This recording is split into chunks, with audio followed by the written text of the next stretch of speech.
over the years, a lot of people think that LeBron James is the second best player of all time. And LeBron James, before he is done with his career, he will probably go down statistically as the greatest basketball player to ever play the game. But the game has changed. And when Larry Bird, Magic Johnson, Bill Russell, Wilt Chamberlain, Walt Frazier, DeBusschere, all the great players that you remember from the 70s, the 60s, the 80s, and 90s, and today, everybody will argue your points and argue the points why Michael Jordan is the greatest basketball player of all time, and that LeBron James is not even the second, third, fourth, fifth, or even sixth greatest basketball player, even when he breaks all those statistical stats in NBA history. Yeah, I can't imagine somebody pushing him down that far if he's to be that well-rounded in the stats. We'll see on the longevity, but again... Longevity, he's already broken right. Michael Jordan. That's the only thing that, if you're trying to statistically compare to Michael Jordan, that's the only thing he has against Michael Jordan, is longevity. I think that'll help him in terms of growing that, because again, the eras are different when comparing them. And again, those guys played in a tougher era with, again, some great teams, but not like overall the athleticism of the players in comparison to today. So you're judging that too. So if LeBron has that kind of longevity and can extend to that, that'll make a difference. Now, I think he is the second greatest. Now, I will argue Kareem Abdul-Jabbar as being another one. Like, if you want to interchange those two, I can see that. But I do think he is the second just because I think he is the most well-rounded. He could do so many different things, so many different, obviously, teams that he was on, and positions, too. He could defend every position. He's probably played every position at some point in his career. No doubt about that. So I think he is, personally. But again, if you want to argue Kareem Abdul-Jabbar, I think that's a fair one, too. Here's my argument here. LeBron James, if you look in the Eastern Conference, he's been in the Eastern Conference practically his whole career. This past year was the first year he played in the Western Conference. If you look at LeBron James's numbers and compare his numbers to some of the great players in the divisions that they played. Now, you talk about Kareem Abdul-Jabbar. Look at the players he played against in the Western Conference in the time that he was dominant. He played against better players, better teams than LeBron James has in the Eastern Conference all those years. LeBron James is the one that went to Miami to play with Dwayne Wade and Chris Bosh. Kareem Abdul-Jabbar never did that. Michael Jordan never did that. Michael Jordan didn't go and play with Hakeem Olajuwon. Michael Jordan didn't go and play with Patrick Ewing and John Starks and Charles Oakley in New York. He didn't play with those guys. He stayed with the same team. He grew as the player, as the franchise in Chicago. Now, when you argue and compare players of that magnitude, and I'm not saying LeBron James isn't one of the great players of all time, but you look at Oscar Robertson. You look at Pistol Pete. Pistol Pete never played with a three-point line. Jerry West never played with a three-point line. And then there are people arguing that Steph Curry is one of the top 5 point guards in NBA history, which is a crazy, crazy comparison to guys like John Stockton, Isaiah Thomas, and even Jason Kidd or Magic Johnson. To me, I'm sorry, Steph Curry is not one of the greatest point guards of all time. I don't even think he's in my top 10. I really don't. Now, he's a great three-point shooter. If you want to compare him to a shooting guard, fine. He's one of the best three-point shooters of all time. But when you try to compare him to some of the point guards, that's crazy. Now, LeBron James is a point forward. That's what they call him. He could play the point guard position. He could play the forward position. He could play the shooting guard position. He could play multiple positions. The problem with LeBron James is there is consistency problems defensively. LeBron James over the years has had problems defensively in certain aspects of the game, especially in the playoffs, in the big game. He's had problems defending against certain players. Now, I understand when you talk about, and a lot of people don't know who Kareem Abdul-Jabbar is or Dr. J, okay? There's a lot of guys that you don't know, or you probably never got the opportunity to see, where you can say, well, LeBron James is a better player than him. When those guys played in the league, the game was much different, much slower, but also much more defensive play. And you talk about some of the players like Bill Walton, who was one of the greatest college players of all time. Then he went into the NBA 4 years. He was a dominant player and then got hurt, and he was never the same player. Didn't he win MVP too? Yes, but he wasn't the same player after his 4th year, after the injuries that he had.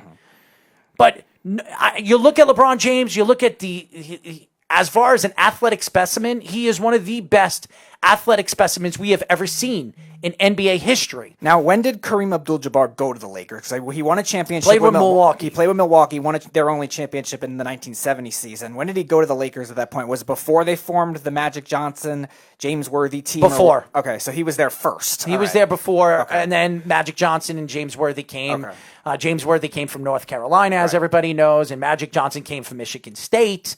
And when Magic Johnson came to the team, they were completely different. I mean, Magic Johnson was probably 2 years, 3 years into his career was better than Kareem Abdul-Jabbar, because Kareem Abdul-Jabbar was at the end tail of his career when Magic Johnson came in. Now, James Worthy came in before Magic Johnson. He was there before Magic Johnson. So Kareem actually played with James Worthy at the top of his game. Then Magic Johnson came in the early 80s and really, actually, late 70s, early 80s, and completely changed the game and completely changed the Laker franchise for the better. Right. You never saw a lot of those big point guards at that time, and Magic Johnson did a great job with that. And then Kareem Abdul-Jabbar was the other way around. You saw him be maybe not really a finesse center because he could rebound and block shots too, but the sky hook was a big deal. He was a great passer for his size. He really revolutionized that end of it, where it was more just traditional big men.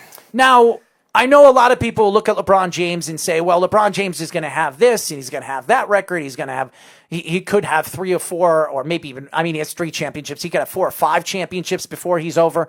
He's done with his career. Absolutely can. But here's the problem when you look at LeBron James. LeBron James went to Miami to win a championship. Then he went to Cleveland back to win a championship with Cleveland. When he went back to Cleveland, he had Kyrie Irving and Kevin Love. Okay? He went to teams that were built to win. He didn't build those teams. He went to teams that were already built. Now he went to the Lakers. And when he went to the Lakers, they weren't a good team. Last year, when he was on the team, they weren't a good team. And you could see the record, and that's why he missed half the season. And maybe he could have played, he could have came back in the second half of the season, but he decided not to because of the injury that he had. And now you see him with Anthony Davis and how explosive he is with another top talent in the NBA. Now, when you compare him to guys like Kareem Abdul-Jabbar was a great player without great players. When he was in Milwaukee, he played with a good team, but he was the best player by far on the team. It was a duo with him and LeBron James is not even the best player on his team right now. Really? No. You think Anthony Davis is better? Statistics show that he is, and Anthony Davis showed why he is one of the best big men in the NBA. I don't know if he's better though. I don't think they're far off, but I don't think you think he's better. As of right now, he is. As of right now, he is. Who's better than Anthony Davis besides the Greek Freak right now, as far as big men? Now, I understand that when LeBron James, he can do everything right. He's but LeBron James, he's not the same defensive player he once was. He's not. I'm sorry, he's not. Anthony Davis is a top defensive player in the league. Okay? Anthony Davis is one of the best offensive players in the league. So, and he plays the big man position. He's the center, which it's a completely different game at that position now. Oh, of course. Now the thing is, though, is Anthony Davis's passing ability, the difference between that and maybe his defensive ability versus LeBron make him better, go? Because I think those are maybe the distinguishable differences. How did it make him better? I mean, last year when he played for the Pelicans, he averaged the same amount of points, the same amount of rebounds, and practically the same amount of assists. Go look at his numbers. They're practically the same. So, to me, does LeBron James make Anthony Davis that much better? He doesn't. Anthony Davis makes LeBron better. Go look at their record. They were the best team in the Western Conference. Oh, no, I'm not denying that. I'm saying in terms but that's of what I'm saying. In terms of their I'm saying, did game, LeBron James do it without Anthony Davis? He didn't. When Anthony Davis went, Anthony Davis had better numbers than LeBron James this year in every kind of aspect except the assists. Mm-hmm. And Anthony Davis was an all-defensive player. So that's the difference. But again, because of the abilities, can you say it's going to be different? Because we know LeBron is a guy that he tries to, again, load manage, take plays off defensively at times. Is he necessarily a bad ability-wise defensive player, though, in comparison to what Anthony Davis is as a passer is more of what I'm judging?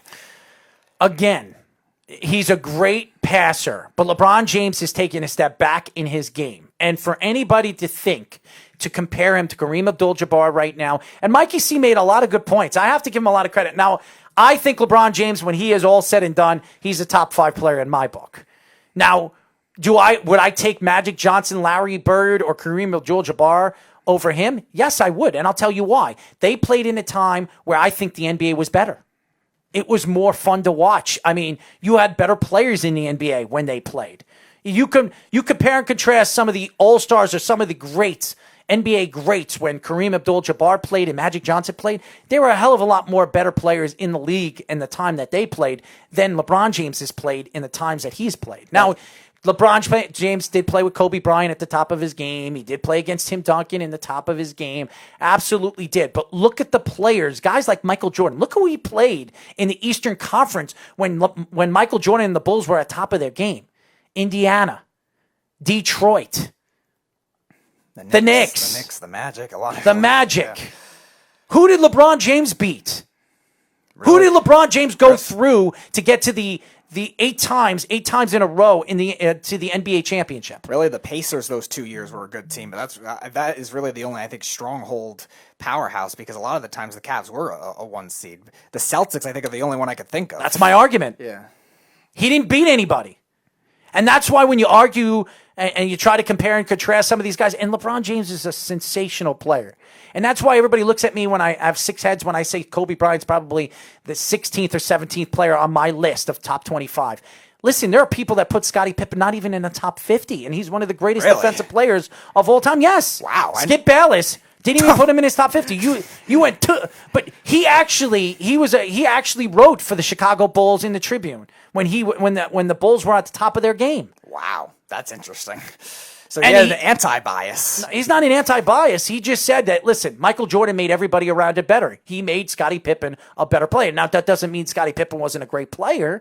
He just doesn't think Scottie Pippen was a top 50 player of all time. Yeah, we'll never know that besides that 1-year sample when Jordan was gone. That's really all we have to base it off of. And he never played for Seattle either. And Mikey also said he doesn't think Shaquille O'Neal's a top 10 player. I beg to differ on that. I think Shaquille O'Neal was the diesel. He was 6 or 7 years, he was the most dominant player in the NBA. And you ask Michael Jordan who's the best big man he's ever played against, and he'll tell you, Shaquille O'Neal. Mm-hmm.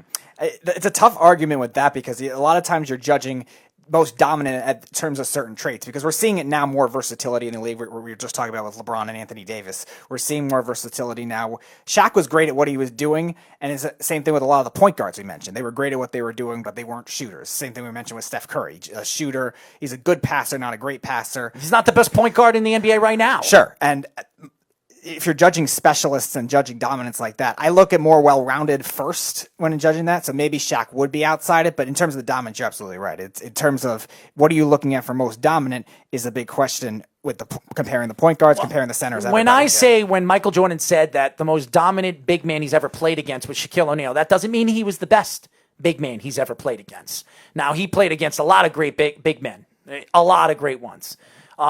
Parrish, he played against Ewing, he played against Olajuwon, he played against a lot of good big men. But he said the most dominant player he's ever played against was Shaquille O'Neal. So, and that's saying a lot, because he played against a lot of dominant players.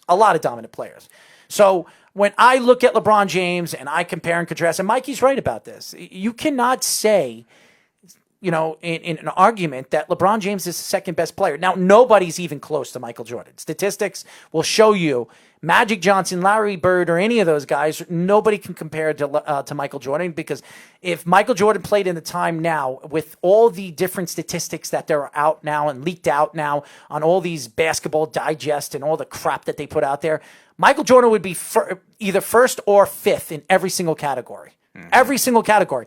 LeBron James, as good as he is, he wouldn't be. He wouldn't be. Is LeBron James a good foul shooter? No. Yeah, average. Is LeBron James an all-around top defensive player in the league? He's not. Versatile and good at some, yeah. But he's not. He's not one of the... If you were to tell me LeBron James is a top 10 defensive player in the league, is he? Right now. Currently? No. I would say no. He's top 20, yes. Top 10, no. But he's not a top 10. So you're talking about a very important way of playing the game, and he is not a top 10 player anymore. Now, when you look at LeBron James and what he does as a shooter, LeBron James is not a great shooter, not even close. His PER his PER in the NBA is one of the worst in the NBA right now. So he's a guy that goes up for layups. He gets most of his points in the paint. He's not a guy that shoots 15, 16, 17-foot jumpers like Michael Jordan did in the prime of his career. I would say 70 or 60% of Michael Jordan's shots were outside the perimeter.